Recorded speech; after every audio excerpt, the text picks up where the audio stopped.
அடுத்தபடியாக நசரேயருடைய விசேஷித்த ஒரு அனுபவத்தை குறித்து படிக்கிறோம். Nextly we read about the special experience of a Nazarite. ನಂತರ ಪ್ರೀತಿಸಲ್ಪಟ್ಟವರ ಇನ್ನೊಂದು ಅನುಭವಗಳನ್ನು ನೋಡುತ್ತೇವೆ. எரேமியா 35 அதிகாரம் 6 7 வசனங்கள் படிப்போம். Let's read Jeremiah chapter 35 verse 6 and 7. ಯೆರೆಮೀಯ 35 6 7 ವಾಕ್ಯಗಳನ್ನು ಓದೋಣ.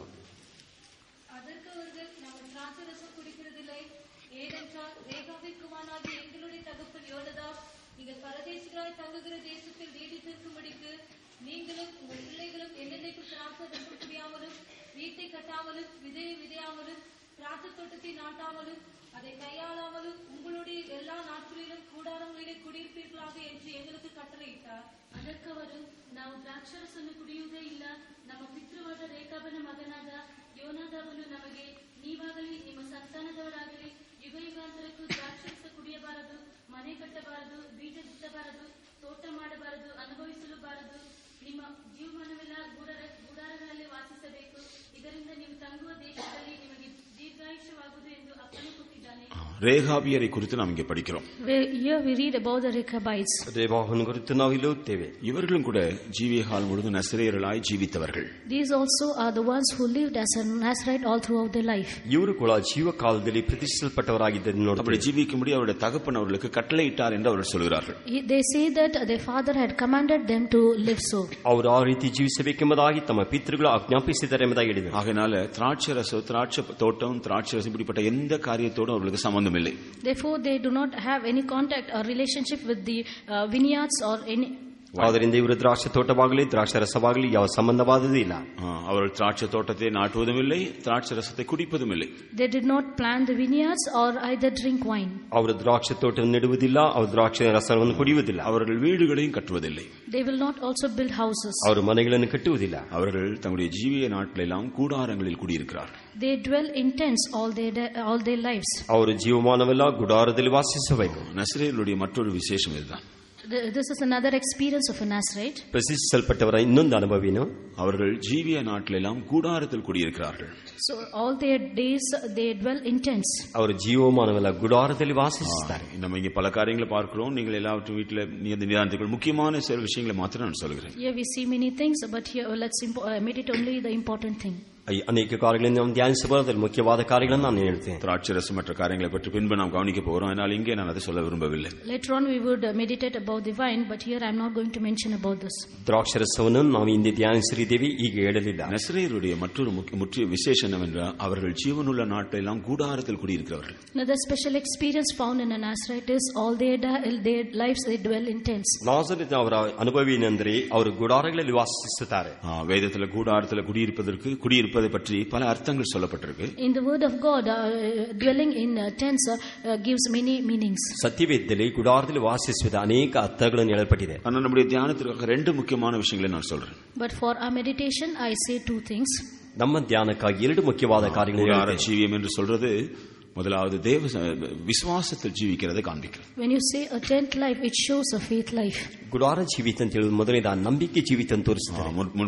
நான் முந்தின நாட்களில் பழைய ஏற்பாட்டு பரிசுத்தவான்கள் தங்களுக்கு இருந்த விசுவாசத்தை நிமித்தம் அப்படி கூடாரங்கள் குடியிருந்தார்கள் என்று நாம் படிக்கிறோம். In the Old Testament says we see they dwelt in such tents. ಹಳೆಯ ಒಡಂಬಡಿಕೆಯಲ್ಲಿ ನಮ್ಮ ಮೂಲ ಪಿತೃಗಳು ಗುಡಾರದಲ್ಲಿ ವಾಸಿಸಿದ್ದಾರೆ ಎಂಬುದನ್ನು ನೋಡುತ್ತೇವೆ. வீடுகள் கட்டவில்லை.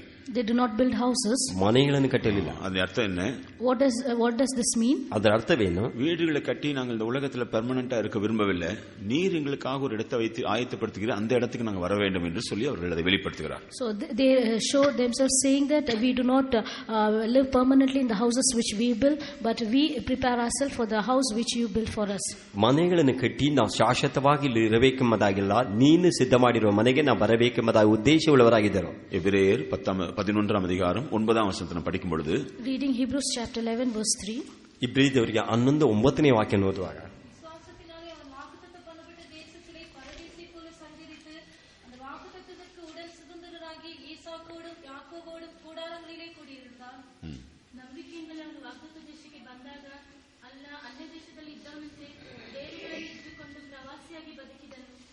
விசுவாசத்தினால கூடாரத்தில் குடியிருந்தான். By faith they dwelt in tents. ನಂಬಿಕೆಯಿಂದ ಅವರು ಡೇರೆಗಳಲ್ಲಿ ವಾಸಿಸುತ್ತಿದ್ದರು. வாக்குத்தத்தத்தை சுதந்தரிக்கக்கூடிய விசுவாசத்தோடு கூடாரத்தில் குடியிருந்தான். They dwelt in tents to inherit the promise by faith. ವಾಗ್ದಾನಕ್ಕೆ ಸಹಭಾಗ್ಯರಾಗುವುದಕ್ಕಾಗಿ ಅವರು ಡೇರೆಗಳಲ್ಲಿ ವಾಸಿಸಿದರು. அப்படினால் கூடார ஜீவியம் சொல்றது விசுவாச ஜீவியத்திற்கு அடையாளம். Therefore, when you say a tent life, it is a sign of faith life. ಗುಡಾರ ಜೀವಿತ ಅಂತ ಹೇಳುವುದು ನಂಬಿಕೆ ಜೀವಿತಕ್ಕೆ ಹೋಲಿಕೆ இந்த ಆಗಿದೆ. நாட்டில் நம்முடைய விசுவாச ஜீவியம் எப்படி இருக்கிறது? These days, how is our faith life? ಈ ದಿನಗಳಲ್ಲಿ ನಮ್ಮ ನಂಬಿಕೆ ಜೀವಿತ ಯಾವ ರೀತಿಯಲ್ಲಿದೆ?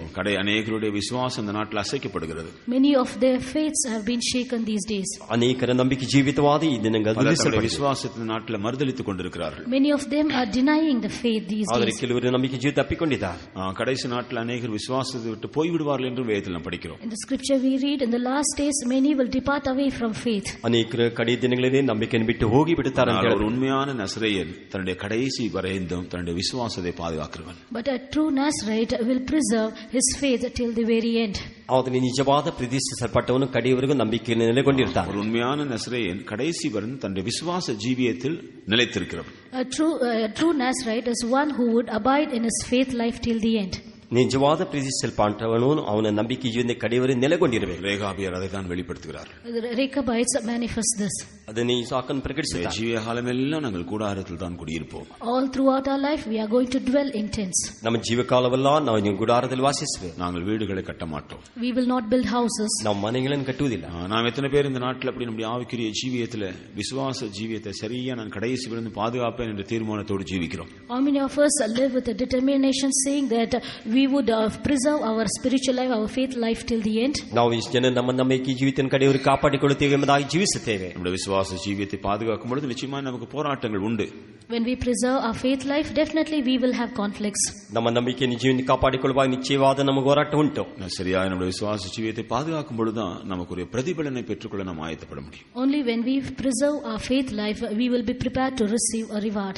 ನಮ್ಮ ನಂಬಿಕೆ ಜೀವಿತವನ್ನು ಕಾಪಾಡಿಕೊಳ್ಳುವಾಗ ನಮ್ಮ ಪ್ರತಿಫಲವನ್ನು ಹೊಂದಿಕೊಳ್ಳಲು ನಾವು ಸಿದ್ಧರಾಗುತ್ತೇವೆ. இந்த நாட்டில் நம்முடைய விசுவாச ஜீவியம் எப்படி இருக்குது என்று நாம் சற்று நிதானித்து பார்ப்போம். These days let us judge and see as to how is our faith life. ಈ ದಿನಗಳಲ್ಲಿ ನಮ್ಮ ನಂಬಿಕೆ ಜೀವಿತ ಯಾವ ರೀತಿ ಇದೆ ಎಂದು ಪರೀಕ್ಷಿಸಬೇಕು. சரியான நசரேயர்கள் தங்களுடைய விசுவாச ஜீவியத்தை கடைசி வரையும் பாதுகாக்கிறவர்கள். A true Nazarite is one who would preserve their faith life till the end. ಸರಿಯಾದ ನಜರೇಯರು ತಮ್ಮ ನಂಬಿಕೆ ಜೀವಿತವನ್ನು ಕಾಪಾಡಿಕೊಳ್ಳುತ್ತಾರೆ. இரண்டாவதாக, Secondly, ಎರಡನೇದಾಗಿ இந்த கூடார ஜீவியம் என்று சொல்றது வேறுபாட்டின் ஜீவியத்தை அல்லது உலக பிரகாரமான காரியங்களால் தங்களை கரைப்படாத ஒரு ஜீவியத்தை காண்பிக்கிறது. when you say a tent life, it shows a life of separation or not getting spotted with the worldly things. ಎರಡನೇದಾಗಿ ಗುಡಾರ ಜೀವಿತ ಅಂತ ಹೇಳುವುದು ಅವರು ಪ್ರತಿಷ್ಠಿಸಲ್ಪಟ್ಟವರಾಗಿ ಲೋಕದ ಕಾರ್ಯಗಳಲ್ಲಿ ತಮ್ಮನ್ನು ಮಲಿನ ಮಾಡಿಕೊಳ್ಳದೇ ಇರುತ್ತಾರೆ. லேவியராகும் 16 அதிகாரம் 16 வசனத்தை நாம் படித்தால், Reading Leviticus chapter 16 verse 16, ಯಾಜಕಾಂಡ 16:16 ನಾವು ಓದುವಾಗ ஆசரிப்பு கூடாரத்தில் அந்த ஒரு விசேஷத்தை நாம் பார்க்கிறோம். such special thing was seen in the tabernacle. ದೇವದರ್ಶನ ಗುಡಾರದಲ್ಲಿರುವ ವಿಶೇಷತೆಗಳನ್ನು ನೋಡುತ್ತೇವೆ. படிங்க. அவர்களுடைய சகல பாவங்களினாலும் உண்டான அவர்களுடைய வியர்த்தல்கள் நிமித்தமும் பரிசுத்த ஸ்தலத்திற்காக பிராயச்சித்தம் செய்து அவர்களிடத்தில்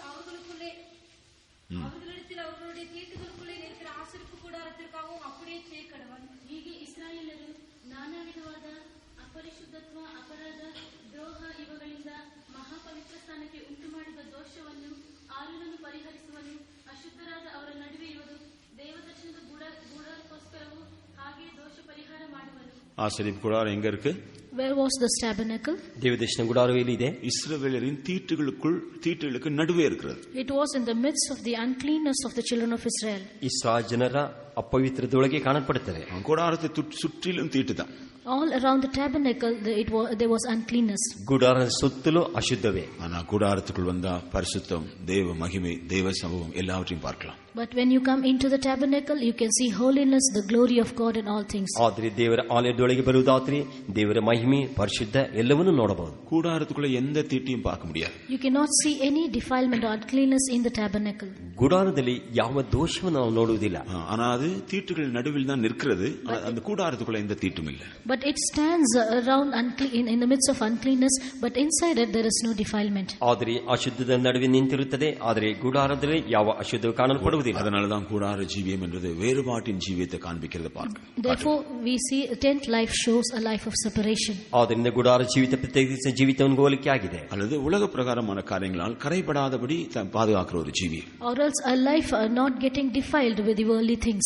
ಲೋಕದ ಕಾರ್ಯದಿಂದ ತಮ್ಮನ್ನು ಮಲಿನ ಮಾಡಿಕೊಳ್ಳದೆ ಜೀವಿಸುವುದು. அப்போஸ்தலனாகிய யாக்கோபு யாக்கோபு கூட அப்படிதான் சொல்றார். Apostle James also says so. அப்போஸ்தலனாகிய யாக்கோபு ಆ ರೀತಿ ಹೇಳ್ತಾನೆ. உலகத்தால் கரைபடாதபடி பாதுகாக்கிறது தான் உண்மையான தேவ பக்தி என்று சொல்கிறார். He says a true godliness is one a life not being getting spotted with this world.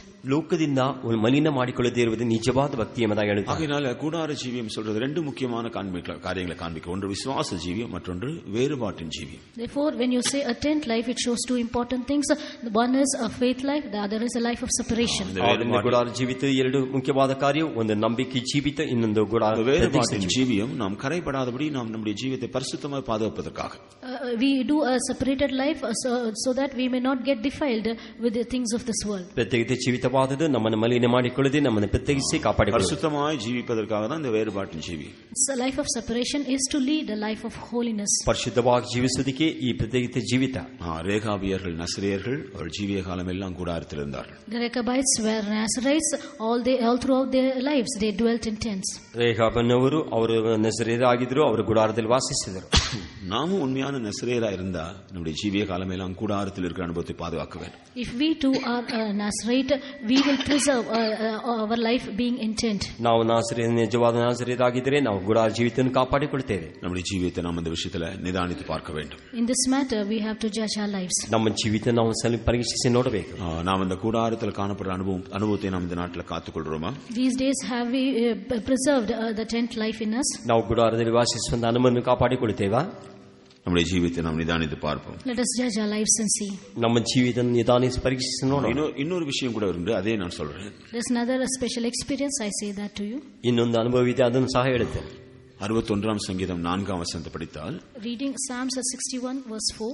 61ನೇ ಕೀರ್ತನೆ 4ನೇ ವಾಕ್ಯವನ್ನು ಓದಿದರೆ, கூடார ஜீவியம் என்று சொல்றது தேவ சமூகத்தில் எப்போது நம்ம ஜீவிக்கிற அனுபவம், தேவ சமூகத்தை பாதுகாக்கிற ஒரு அனுபவத்தையும் காண்பிக்கிறது. When you say the tent life, it is a life always being in the presence of God and preserving the presence of God. ದೇವರ ಸನ್ನಿಧಾನದಲ್ಲಿ ನಾವು ದೇವರ ಸನ್ನಿಧಾನವನ್ನು ಯಾವಾಗಲೂ ನಾವು ಕಾಪಾಡಿಕೊಳ್ಳುವುದು. நான் உம்முடைய கூடாரத்தில் சதாகாலமும் தங்குவேன், உமது செட்டைகளின் மறைவிலே வந்து அடைப்பேன். ನನಗೆ ನಿರಂತರವೂ ನಿನ್ನ ಗುಡಾರದಲ್ಲಿ ಬಿಡಾರವಾಗಲಿ, ನಿನ್ನ ರೆಕ್ಕೆಗಳ ಮರೆಯನ್ನು ಆಶ್ರಯಿಸಿಕೊಳ್ಳುವಂತೆ ಅನುಗ್ರಹಿಸು. தேவ சமூகத்தில் எப்போதும் ஜீவிக்கிற அனுபவம். An experience of living in the presence of God always. ದೇವರ ಸನ್ನಿಧಾನದಲ್ಲಿ ಯಾವಾಗಲೂ ಜೀವಿಸುವಂತ ಅನುಭವ. நாம் தேவ சமூகத்தில் ஜீவிப்பது, நமக்குள்ள எப்போதும் தேவ சமூகத்தை பாதுகாப்பது, இதுதான் கூடார ஜீவியம். We living in the presence of God always and preserving the presence of God in us always is the tent life. ನಾವು ಯಾವಾಗಲೂ ದೇವರ ಸನ್ನಿಧಾನವನ್ನು ಕಾಪಾಡಿಕೊಳ್ಳುವುದು, ಜೀವಿಸುವುದು, ಅದು ನಮ್ಮ ಜೀವಿತ ಕಾಪಾಡಿಕೊಳ್ಳುವಂತ ಅನುಭವ. நசரேயன் என்று சொன்னால் தேவ சமூகத்தில் ஜீவிக்கிறவன், தேவ சமூகத்தில் தன்னை பாதுகாத்துக் கொள்கிறவன். When you say a Nazarite, living in the presence of God and preserving the presence of God. ನಾಸರೇತ್ ಅಂತ ಹೇಳುವವನು ಅವನ ದೇವರ ಸನ್ನಿಧಾನವನ್ನು ಕಾಪಾಡಿಕೊಳ್ಳುವನು, ದೇವರ ಸನ್ನಿಧಾನದಲ್ಲಿ ವಾಸಿಸುವನು. நம்முடைய ஜீவியத்தில் எப்படிப்பட்ட கூடாரத்தின் அனுபவங்கள் இருக்கா? Do we have such an experience of a tent life in our lives? ನಮ್ಮ ಜೀವಿತದಲ್ಲಿ ಈ ರೀತಿಯಾದ ಅನುಭವಗಳು ಕಾಣಲ್ಪಡುತ್ತಿದೆಯೋ? நசரேயர்களாக ஜீவித்த ரேகாபியரை போல நாம் சொல்ல முடியுமா?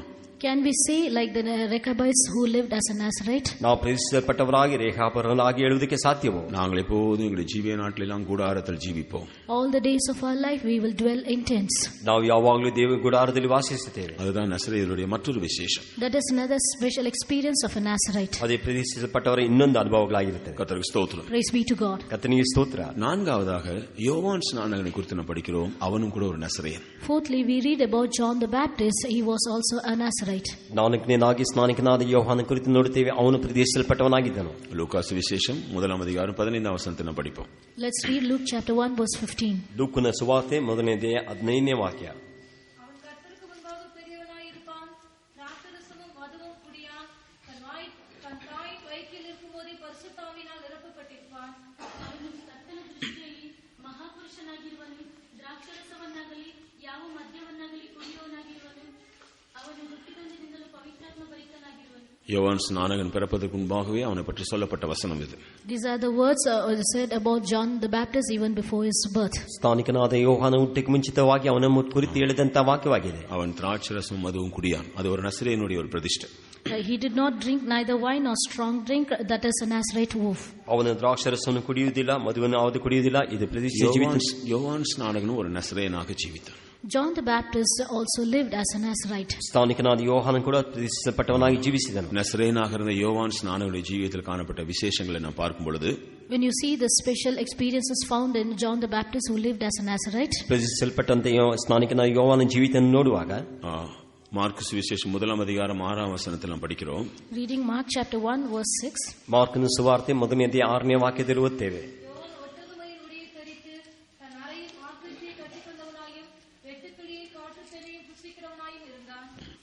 ಈ ಯೋಹಾನನು ಒಂಟೆ ಕೂದಲಿನ ಹೊದಿಕೆಯನ್ನು ಹೊದ್ದುಕೊಂಡು ಸೊಂಟಕ್ಕೆ ತೊಗಲಿನ ನಡುಕಟ್ಟನ್ನು ಕಟ್ಟಿಕೊಂಡಿದ್ದನು. ಅವನು ಮಿಡತೆಯನ್ನು ಕಾಡು ಜೇನನ್ನು ಆಹಾರ ಮಾಡಿಕೊಳ್ಳುತ್ತಿದ್ದನು. தன்னுடைய வஸ்திரத்திலும் தன்னுடைய ஆகாரத்திலும் அவன் பிரதிஷ்டையா இருக்கிறான். He had a consecration in his garment as well as in his food. ತನ್ನ ವಸ್ತ್ರದಲ್ಲಿ ತನ್ನ ಆಹಾರದಲ್ಲಿ ಪ್ರತಿಷ್ಠೆಯುಳ್ಳವನಾಗಿದ್ದನು. கர்த்தருக்கு ஸ்தோத்திரம். Praise be to God. ಕರ್ತನಿಗೆ ಸ್ತೋತ್ರ. நசரேயன் என்று சொன்னா தன்னுடைய வஸ்திரத்தில் பிரதிஷ்டையுள்ள மனுஷன்.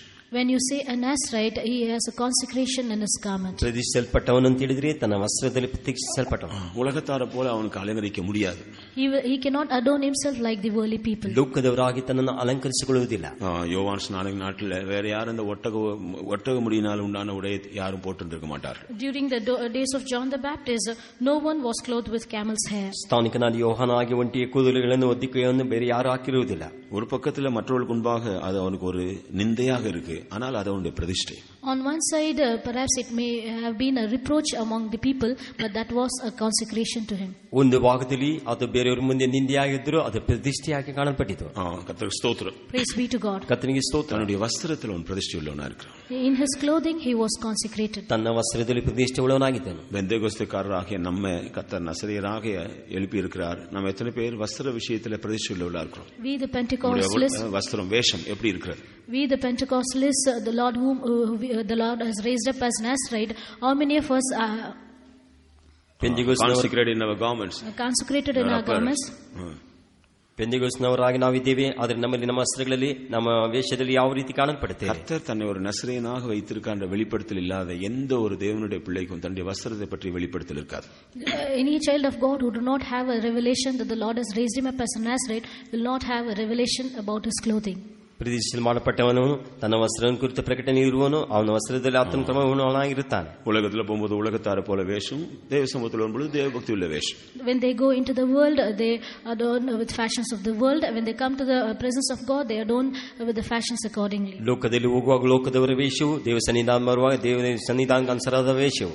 கர்த்தருக்கு ஸ்தோத்திரம். Praise be to God. ಕರ್ತನಿಗೆ ಸ್ತೋತ್ರ. அடுத்தது அவனுடைய ஆகாரத்தில் பிரதிஷ்டை உள்ளவனா இருக்கிறான். Nextly, he also was consecrated in his food. ನಂತರ ತನ್ನ ಆಹಾರದಲ್ಲಿ ಪ್ರತಿಷ್ಠೆಯುಳ್ಳವನಾಗಿದ್ದಾನೆ. வேதத்தில் ஆகாரத்திற்கு முக்கியத்துவம் கொடுக்கிறதே இல்லை. In the scripture we see they did not give importance for food. ಸತಿವೇದದಲ್ಲಿ ಆಹಾರಕ್ಕೆ ಪ್ರಾಮುಖ್ಯ ಸ್ಥಳವನ್ನು ಕೊಡುವುದಿಲ್ಲ. ಭೋಜனம் நமக்கு ஒன்றுக்கு உதவாது என்று தான் வேதத்தில் சொல்லியிருக்கு. We read meat is useless.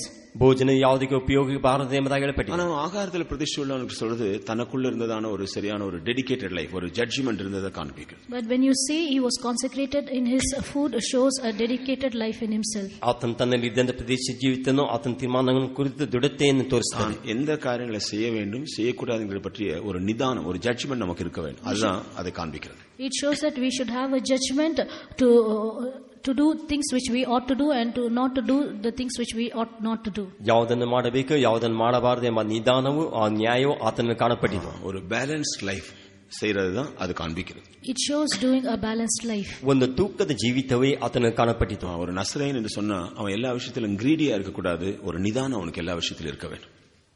நசரேயன், he should not be greedy after everything, but he must maintain a balanced life. ಪ್ರತಿಷ್ಠೆ ಮಾಡಲ್ಪಟ್ಟವನು ಅಂತ ಹೇಳಿದ್ರೆ ವಿರಾಳವಾಗಿರಬಾರದು, ಎಲ್ಲದರಲ್ಲಿಯೂ ಆತನ ತೂಕವುಳ್ಳವನಾಗಿರಬೇಕು. பார்க்கிறதெல்லாம் பெற்றுக்கொள்ளணும், கேட்கிறதெல்லாம் பெற்றுக்கொள்ளணும், நினைக்கிறதெல்லாம் செய்யணும்னு சொல்லி அவன் நினைக்க கூடாது. He should not think whatever he sees he should receive it, whatever he thinks he should receive it. ನೋಡುವುದೆಲ್ಲ ಹೊಂದಿಕೊಳ್ಳಬೇಕು, ಕೇಳುವುದೆಲ್ಲ ಹೊಂದಿಕೊಳ್ಳಬೇಕು ಎಂಬುದಾಗಿಲ್ಲ. ஆகையால் தான் பரிசுத்த பவுல் அதை பற்றி சொல்றார். Therefore Saint Paul says about this. ಅದನ್ನು ಪರಿಶುದ್ಧ ಪೌಲನು ಹೇಳುತ್ತಾನೆ. கொரிந்தியருக்கு எழுதும்போது அதை பற்றி பவுல் சொல்றதை பார்க்கிறோம். So when he writes to the Corinthians, Paul writes. ಕೊರಿಂಥಿಯರಿಗೆ ಬರೆಯುವಾಗ ಪೌಲನು ಹೇಳುತ್ತಾನೆ. 1 கொரிந்தியர் 6 அதிகாரம் 12 வசனத்தை நான் படித்தால், If you read 1 Corinthians chapter 6 verse 12. 1 ಕೊರಿಂಥಿಯ 6ನೇ ಅಧ್ಯಾಯದಲ್ಲಿ ಹೇಳುತ್ತಾನೆ.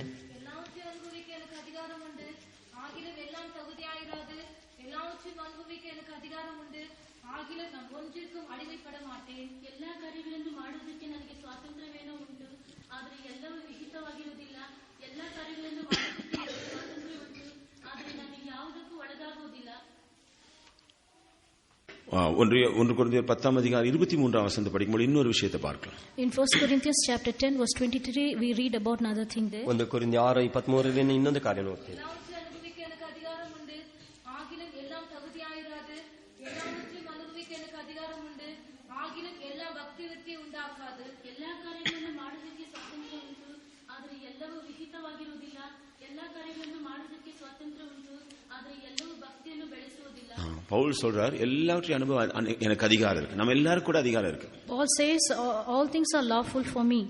நம்ம எல்லாருக்கும் கூட அதிகாரம் இருக்கு. We also have power for experiencing all things. எல்லா காரியங்களும் ಮಾಡುವುದಕ್ಕೆ ಸ್ವಾತಂತ್ರ್ಯ ಉಂಟು ಎಂಬುದಾಗಿ ಪೌಲನು ஆனா ಹೇಳಿದ್ದಾನೆ. மூன்று காரியங்களை கவனிக்க வேண்டியிருக்கு. But we ought to examine three things. ಅದು ಮೂರು ಕಾರ್ಯಗಳನ್ನು ಗಮನಿಸಬೇಕು. நாம் அனுபவிக்கிற காரியங்களுக்கு அடிமைப்பட்டு விடுகிறோமா? Are we made slaves to those things which we experience? ನಾವು ಅನುಭವಿಸುವಂತ ಕಾರ್ಯದಲ್ಲಿ ನಾವು ಗುಲಾಮರಾಗುತ್ತೇವಾ? நாம் அனுபவிக்கிற காரியங்கள் நமக்கு தகுதிதானா? Is the things which we experience worthy unto us? ನಾವು ಅನುಭವಿಸುವಂತ ಕಾರ್ಯ ಯೋಗ್ಯವಾದದಾ? நாம் அனுபவிக்கிற காரியங்கள் பக்தி விருத்திக்கு ஏதுவாக இருக்கிறதா? Is the things which we experience edify us? ನಾವು ಅನುಭವಿಸುವಂತ ಕಾರ್ಯ ಭಕ್ತಿಯನ್ನು ಉಂಟು ಮಾಡುತ್ತದೆಯೋ? நாம் அனுபவிக்கிற காரியங்கள் எதுவா இருந்தாலும் சரி இந்த மூன்று விஷயங்களை பாதிக்கும் என்றால் அது நமக்குரியதல்ல. Whatever things we may experience, but if these things affect our lives, that is not worthy for us. ನಾವು ಅನುಭವಿಸುವಂತ ಕಾರ್ಯಗಳು ಈ ಮೂರು ಕಾರ್ಯಗಳು ಸೇರುವುದಾದರೆ ನಾವು ಅದು ಯೋಗ್ಯವಾದದಲ್ಲ. அது பொருளோ பணமோ வஸ்திரமோ இந்த உலகத்தின் எந்த காரியங்களா இருந்தாலும் சரி. It may be material, money or anything of this world. ಅದು ವಸ್ತುನೋ ಒಡವೆನೋ ಯಾವುದೇ ಆಗಿ ಹಣವಾಗಿರಲಿ ಈ ಲೋಕದ ಯಾವ ಕಾರ್ಯವಾಗಿದೆ. நமக்குள்ள ஒரு நிதானம் இல்லாவிட்டா நாம் சரியான நசரேயரா இருக்க முடியாது. So if we don't have a proper judgment within ourselves, we are not a proper Nazarite. ಇದನ್ನು ಕುರಿತು ನಾವು ಸರಿಯಾದ ತೀರ್ಮಾನವಾಗಿ ಮಿತಿ ಇಲ್ಲದೆ ಹೋದರೆ ನಾವು ಸರಿಯಾದ ತೀರ್ಮಾನ எல்லாவற்றையும் அனுபவிக்க நமக்கு அதிகாரம் இருக்கு, ஆனா எல்லாவற்றையும் நம்ம செய்யக்கூடாது. We have power to experience all things, but we should not do all things. ಎಲ್ಲವನ್ನೂ ಮಾಡುವ ಸ್ವಾತಂತ್ರ್ಯ ಉಂಟು, ಆದರೆ ಎಲ್ಲವನ್ನೂ ಮಾಡಬಾರದು. இதுல தான் ஒரு நசரேயனுக்கும் நசரேயன் இல்லாதவனுக்கும் வித்தியாசத்தை பார்க்கலாம். In this we can see the difference between a Nazarite and one who is not a Nazarite. ಇದರಲ್ಲಿ ನಸರೇಯನಿಗೂ ಇಲ್ಲದೇ ಇರುವವನಿಗೂ ವ್ಯತ್ಯಾಸ ಗೊತ್ತಾಗುತ್ತದೆ.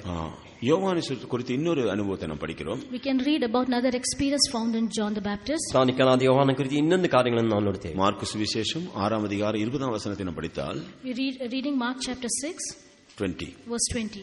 ಮಾರ್ಕನ ಸುವಾರ್ತೆ 6:20ನೇ ವಾಕ್ಯ.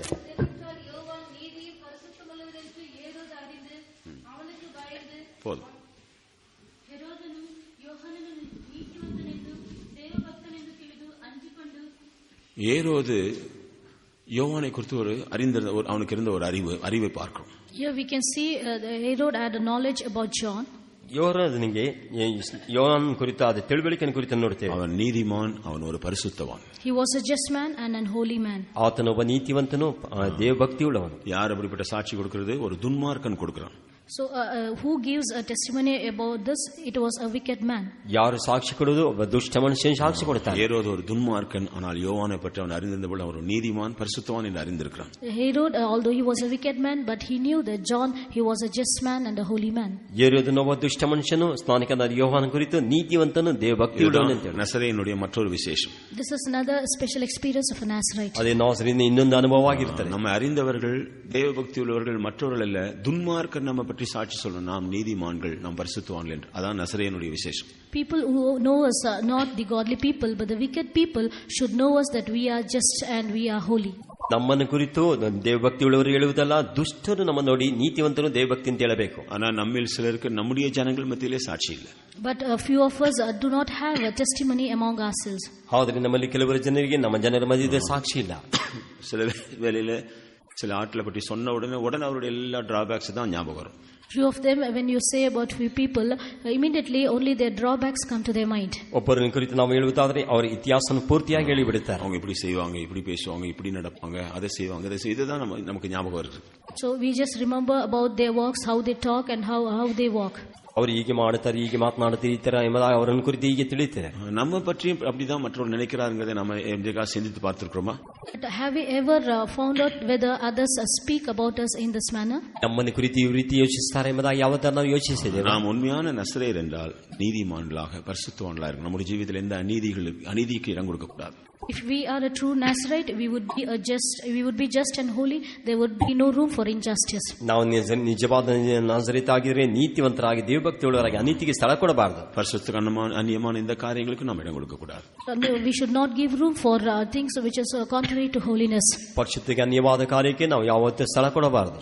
அடுத்தபடியாக 3ஆம் அதிகாரம் யோவான் சுவிசேஷம் 30ஆம் வசனத்திலே யோவானுடைய இன்னொரு காரியத்தை படிக்கிறோம். Nextly we read in John chapter 3 verse 30 about another experience found in John the Baptist. ಯೋಹಾನ್ ಸುವಾರ್ತೆ 3ನೇ 30ನೇ ವಾಕ್ಯದಲ್ಲಿ ಇನ್ನೊಂದು ಕಾರ್ಯ ಯೋಹಾನನ ಕುರಿತು ನಾವು ಓದ್ತೇವೆ.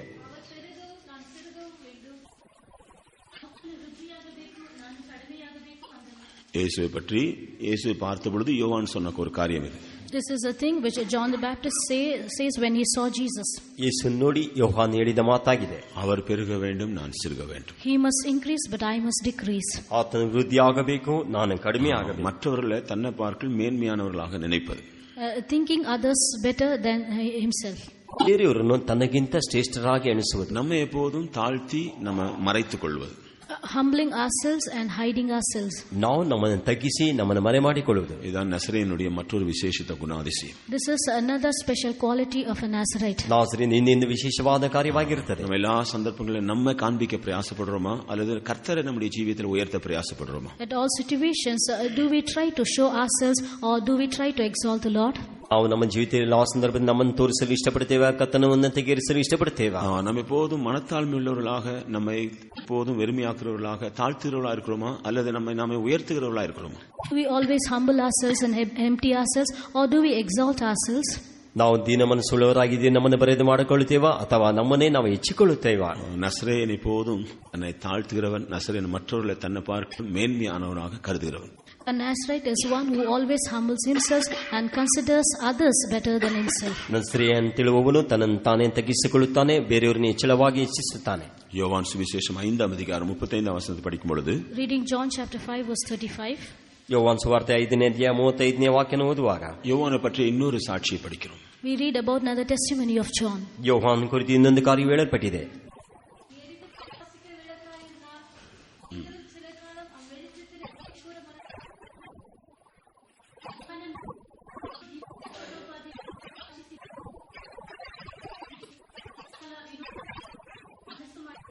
யோவான் எரிந்து பிரகாசிக்கிற விளக்காயிருந்தான். அவருடைய வெளிச்சத்தில் அநேகர் சந்தோஷப்பட்டார்கள். John was a burning and a shining light, and many of them rejoiced in his light. ಯೋಹಾನು ಉರಿಯುವಂತ ದೀಪೋದೋಪಾಯದಲ್ಲಿ ಪ್ರಕಾಶಿಸುತ್ತಿದ್ದನು, ಅವನು ಕೊಡುವ ಬೆಳಕಿನ ಸ್ವಲ್ಪ ಕಾಲ ವಿನೋದವನ್ನು ಅನುಭವಿಸಿದರು. நாம் நசரேயர் என்றால் நாம் எரிந்து பிரகாசிக்கிற விளக்காயிருக்க வேண்டும். If we are a Nazarite, we too would be a burning and a shining light.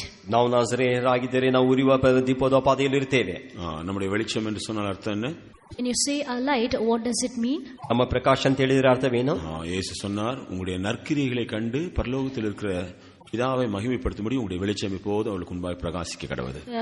Jesus said, let your light shine like the good works so that the Father may be glorified. ನಿಮ್ಮ ಒಳ್ಳೆಯ ಕೃತ್ಯಗಳ ಮೂಲಕವಾಗಿ ತಂದೆ ಪ್ರಿಯಪಡುವಂತೆ ನೀವು ಆತನ ಮುಂದೆ ಪ್ರಕಾಶವುಳ್ಳವರಾಗಿರಿ ಎಂಬುದಾಗಿ ಹೇಳಿದನು.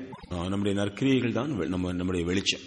Our good works is our light. ನಮ್ಮ ಒಳ್ಳೆಯ ಕೃತ್ಯಗಳೇ ಅದು ನಮಗೆ ಪ್ರಕಾಶವಾಗಿರುತ್ತದೆ. யோவான் ஸ்நானகன் நம்ம போல பரிசுத்தாவி பெறவில்லை.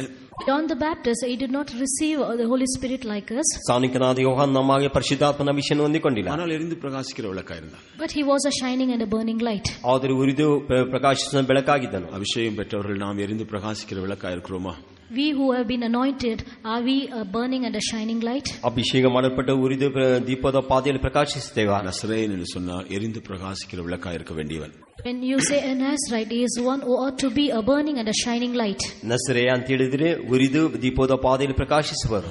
நசரேய யோவான் ஸ்நானனுடைய ஜீவியத்திலே இப்படிப்பட்ட விசேஷத்துக்கு அனுபவங்களை நாம் படிக்கிறோம்.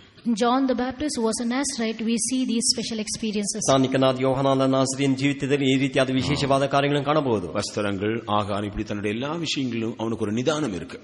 In all his clothing and his food, he had a judgment. ವಸ್ತ್ರಗಳು, ಆಹಾರ ವಿಷಯದಲ್ಲಿ ತಾನು ನಿಧಾನಿಸುವನಾಗಿದ್ದನು. அவன் ஒரு நீதிமானும் பரிசுத்தவானுமா இருக்கிறான். He was a just man and a holy man. ಆತನೊಬ್ಬ ನೀತಿವಂತನ ಪರಿಶುದ್ಧನಾಗಿದ್ದನು. அவன் மற்றவர்களை தன்னை பார்க்க மேன்மையானவர்களாக நினைக்கிறவனாகவும் தன்னை தாழ்த்துகிறவனாகவும் இருந்தான். He was one who humbled himself and considered others better than himself. ಅವನು ಬೇರೆಯವರನ್ನು ಶ್ರೇಷ್ಠವಾಗಿ ಎಣಿಸುವನಾಗಿ ತನ್ನನ್ನು ತಗ್ಗಿಸಿಕೊಳ್ಳುವನಾಗಿದ್ದನು. அவனுடைய வெளிச்சத்தில் அநேகரை சந்தோஷப்படுத்துகிறவனாயிருந்தான். He was one who made others to rejoice in his light. ಅವನ ಬೆಳಕಿನಲ್ಲಿ ಅನೇಕರು ವಿನೋದ ಪಡುವಂತೆ ಮಾಡಿದನು.